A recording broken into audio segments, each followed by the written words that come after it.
riwayat Bukhari. Kata Nabi SAW waktu habis mengantar jenazah sahabat, beliau mengatakan, kalau orang mukmin meninggal dunia, siapa itu orang mukmin Bapak Ibu sekalian? Orang yang sudah menggabungkan rukun Islam dan rukun iman. Udah syahadat, udah sholat, udah zakat, udah haji, udah puasa Ramadan, iya. Tapi nggak cukup. Kalau Bapak Ibu sholat, Allahu Akbar, sholat, Allah ada nggak ya? Malaikat catat nggak? Ini ada pahalanya nggak? Itu masih muslim namanya. Masih level terbawah di agama kita. Tapi kalau Bapak Ibu mau lebih tinggi namanya mukmin. Mukmin itu sholat, Allahu Akbar. Oh, Allah melihat saya nih. Bacaan yang saya ucap ini malaikat sedang catat, ini ada pahalanya. Nanti saya masuk surga. Itu mukmin. Jadi dihubungkan antara rukun Islam sama rukun iman. Yakin Allah ada, yakin malaikat catat, yakin ini betul dibawa oleh Rasul, yakin disebutkan dalam kitab Al-Quran, yakin hari kiamat kita akan terima pahalanya, yakin tentang takdir Allah. Itu rukun iman. Namanya orang mukmin. Kata Nabi SAW, kalau orang mukmin meninggal dunia akan ikut dengannya, ya, akan didatangi oleh 3 malaikat. Kalau dia meninggal dunia akan datang kepadanya 3 malaikat. 2 malaikat rahmah, kasih sayang di kiri kanannya. 1 malaikat maut di ubun-ubun kepalanya. Lalu malaikat maut itu berkata, ya ayyatuhan nafsul mutmainnah, irji ila rabbiki radiyatan mardiyah. Wahai jiwa yang baik, wahai jiwa yang mulia, kembalilah kepada kasih sayang dan rahmat Tuhanmu. Kata Nabi SAW, ruhnya keluar lebih mudah dari air dari mulut kendi. Cepat sekali. Belum sesaat keluar, malaikat rahmah kasih sayang di kiri kanannya membawa kain kafan dari surga, membungkusnya dengan kain kafan tersebut, lalu dibawa ke langit. Menembus 7 lapis langit tersebut menuju kepada Allah Subhanahu wa Ta'ala. Lalu setiap menembus 7 lapis langit itu, malaikat-malaikat di langit sana berkata kepada malaikat rahmah yang membawanya, ruhnya siapa ini? Sungguh mulia ruh ini. Semoga Allah membuat ruh ini lewat di sisi kami.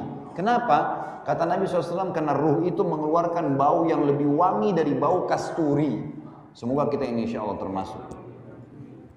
Bapak Ibu sekalian, lalu kemudian bawalah ruh tersebut sampai ke atas. Kata Nabi SAW, lalu terdengar suara Allah berkata, catatkan hambaku ini termasuk penghuni surga. Kembalikan dia di dunia karena di sana saya ciptakan, di sana pula saya akan bangkitkan. Diantar ruhnya kembali ke kuburan bersamaan dengan jasadnya diantar oleh kerabatnya. Begitu dimasukkan oleh kerabatnya, ditutup, 3 langkah mereka pulang. Kata Nabi SAW, si mayit ruh ini masih dengar suara kaki sendal mereka, 3 langkah. Selebihnya sudah nggak dengar lagi. Lalu datang kepadanya malaikat Munkar dan Nakir mendudukkan dia. Lalu bertanya, siapa Tuhanmu, siapa Nabimu, apa kitabmu? Karena dia orang beriman, kata Nabi SAW, Nabi membaca ayat, yuthabbitullahu alladhina amanu bil qawli tsabiti fil hayati dunya wa fil akhirah. Allah akan kekalkan di lisannya orang-orang yang beriman jawaban untuk menjawab pertanyaan-pertanyaan baik di dunia maupun di akhirat. Di dunia misal, kalau kita ditanya kenapa kamu sholat, kenapa kamu puasa, kita kalau belajar bisa punya jawaban. Dan di akhirat kata ulama adalah di alam barzah, di kuburan. Pertanyaan malaikat dijawab oleh dia. Setelah dia jawab, maka dibukakan baginya pintu neraka. Siksaan, azab, orang dicincang, orang dibakar, teriak-teriakan. Orang ini yang mati ini kaget. Kata malaikat, lihatlah dari apa Allah selamatkan dirimu. Karena kau beriman, kau beramal soleh, nggak jadi masuk sini, ditutup. Dibuka pintu surga, dayang-dayang, permadani, perhiasan, segala macam. Ini tempat kau sekarang. Maka kata Nabi SAW, si mayit ini berdoa mengatakan, ya Allah, cepatkanlah waktu karena aku ingin masuk ke dalam surgaku. Lalu datang di sebelahnya Bapak Ibu sekalian orang yang tampangnya bagus, bajunya bersih, badannya wangi. Saking luar biasanya sempurnanya orang ini, sampai si mayit bilang, siapa kamu ini? Sungguh sempurna ciptaan Allah pada dirimu. Maka dia bilang, saya amal solehmu, sholat, puasa, ini hadir di majelis ilmu seperti ini, ya. Semua itu yang akan menemani kau sampai hari kiamat. Maka kemudian terdengar suara dari langit, Allah berkata, luaskan kuburan hambaku ini seluas pandangan matanya dan jadikan kuburannya, ya, taman dari taman surga, terbentang selalu jalan menuju ke surga tiap hari dilihat. Maka bahagialah orang tersebut. Kalau orang fasik, orang yang masih bermaksiat, tidak sempat taubat sebelum meninggal walaupun muslim, sama orang kafir, hati-hati. metode cara matinya sama. Kata Nabi SAW, kalau orang fasik atau orang kafir akan datang kepada mereka 3 sosok malaikat. 1 malaikat maut di ubun-ubun kepalanya, dan 2 malaikat azab penyiksa di kiri kanannya. Yang malaikat azab ini membawa kain kafan dari neraka. Lalu malaikat maut di ubun-ubun kepalanya berkata, wahai jiwa yang busuk, keluarlah kepada kemurkaan Tuhanmu. Maka ruhnya, kata Nabi SAW, berantakan di tubuhnya, nggak mau keluar, ketakutan. Lalu Allah berfirman dalam surah Al-Anfal, walau tara idh yatawaffa alladhina kafarul malaikatu yadribuna wujuhahum wa adbarahum wa dhuqu adzabal hariq. Kalau kalian lihat bagaimana dahsyatnya para malaikat mencabut ruhnya orang fasik dan orang kafir, menghantam wajah mereka dan bokong mereka dengan keras, dan dikatakan kepada mereka, rasakanlah panasnya api neraka. Lalu ruh tersebut, kata Nabi SAW, ditarik dengan keras oleh malaikat maut, seperti ibaratnya bulu domba yang dibasahkan, lalu dililitkan di pohon berduri, dan ditarik dengan keras sehingga berantakan bulu domba itu. Lalu kemudian belum sesaat dia keluar, ditangkap oleh malaikat azab, dibungkus dengan kain kafan dari neraka, dibawa ke langit. Baru tiba di langit pertama, ditutupkan pintu, gak dibukain. Lalu para malaikat di langit berkata kepada malaikat yang membawanya, siapa ruh ini? Sungguh buruk ruh ini. Semoga Allah tidak buat dia lewat di sisi kami. Kata Nabi SAW, malaikat azab menyebutkan namanya yang paling buruk di dunia. Fulan bin Fulan, gitu kan.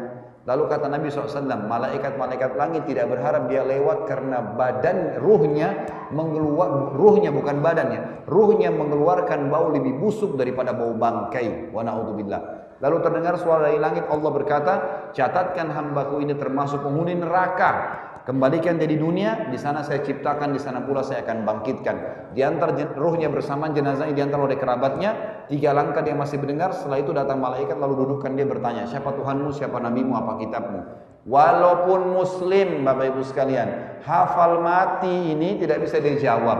Kata Nabi SAW, walaupun dia muslim ini fasik, siapa Tuhanmu, siapa nabimu, apa kitabmu, dia mengatakan, innama aqulu kama kana yaqulun nas. Saya nggak tahu, saya cuma ikut-ikut dulu orang bilang apa. Lalu dibukakan baginya pintu surga, dayang-dayang, permadani, istana, makanan, pakaian yang mewah. Kagum dia, kata malaikat, lihat kamu haramkan dirimu dari apa. Kamu bisa masuk sini dulu, tapi kamu sendiri yang tidak buat. Kamu tidak mau sholat, kamu nggak mau puasa, nggak mau ibadah, buat maksiat nih. Tutup sekarang. Dibuka pintu neraka, azab, orang teriak-teriak, siksaan, orang dicincang, dipukul, macam-macam. Kan gitu. Jadi dia ketakutan, kata malaikat, ini tempat kau sekarang dan tidak bisa kamu lari dari di situ. Maka dia berdoa berkata, ya Allah, jangan cepatkan waktu karena aku tidak ingin masuk ke nerakaku. Lalu datang di sebelahnya orang yang tampangnya buruk, bau badannya tidak baik, bajunya kotor, menakutkan. Sampai ruh ini berkata, siapa kamu ini? Pergi dari saya. Sungguh buruk ciptaan Allah pada dirimu. Maka dia berkata, saya amal burukmu, zinahmu, ribamu, judimu, segala durhaka dengan orang tua yang akan menemani kau sampai hari kiamat. Maka pada saat itu kata Nabi SAW, Allah pun mengutus kepadanya malaikat, yang malaikat ini tidak punya pendengaran dan penglihatan. Allahu alam bagaimana, tapi begitu hadisnya dalam riwayat Bukhari.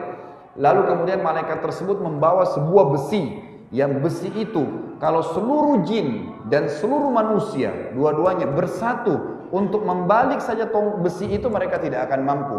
Dihantamkan kepada orang ini, kemudian hancur badannya, diutuhkan kembali, begitu terus sampai hari kiamat.